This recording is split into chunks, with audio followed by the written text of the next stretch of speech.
बऱ्याच वेळा एक प्रश्न विचारला जातो की शारीरिक संबंधाच्या वेळी कॉन्डम अवेलेबल नव्हता, परंतु आम्ही वीर्य आहे ते योनीच्या बाहेर सोडलं तर आम्हाला प्रेग्नन्सी राहू शकते का? आम्हाला ही प्रेग्नन्सी नको आहे. तर या प्रश्नाचं उत्तर असं की बऱ्याचदा आपण शुअर नसतो की वीर्य हे योनीच्या आत पडले की बाहेर पडले.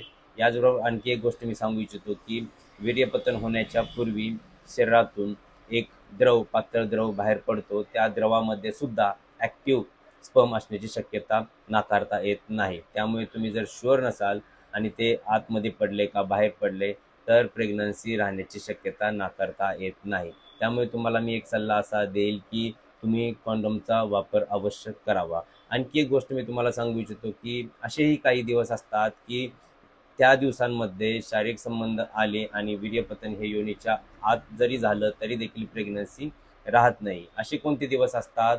जर तुमचं मासिक पाळीचं चक्र 28 ते 30 दिवसांचं असेल तर पहिले 10 दिवस आणि शेवटचे 10 दिवस मासिक पाळीचे या दिवसांमध्ये वीर्यपतन आत जरी झालं, योनीच्या आतमध्ये जरी झालं तरी प्रेग्नन्सी राहण्याची शक्यता कमी असते. परंतु मधल्या 10 दिवसांमध्ये हे फर्टाईल डेज मानले जातात, त्यामध्ये प्रेग्नन्सी राहण्याचे चान्सेस सर्वाधिक असतात. त्यामुळे अशावेळी तुम्ही योग्य ती कॉन्ट्रासेप्टिव्ह मेथड वापरणं खूप गरजेचं असतं. नॅचरल कॉन्ट्रासेप्शन मेथड्सवरती मी एक व्हिडिओ बनवलेला आहे, त्या व्हिडिओची लिंक खाली दिलेली आहे. तो व्हिडिओ अवश्य पाहावा. त्यामध्ये तुम्हाला गर्भनिरोधक नॅचरल उपाय काय आहे याबद्दल माहिती दिलेली आहे. परंतु मी तुम्हाला पुन्हा सांगतो की अशा काही गोष्टी करण्यापूर्वी जर तुम्हाला प्रेग्नन्सी नको असेल तर योग्य ती कॉन्ट्रासेप्टिव्ह मेथड अवश्य वापरा. आपले व्हिडिओ हे माहितीपूर्ण असतात तर इतरांना शेअर करायला बिलकुल विसरू नका. व्हिडिओ आवडला असेल तर लाईक करा, चॅनललाही सबस्क्राईब करा आणि हा व्हिडिओ जास्तीत जास्त जणांना शेअर अवश्य करा. भेटूया नेक्स्ट व्हिडिओमध्ये. तोपर्यंत पाहत राहा doctor Vinayak Shinde official YouTube channel.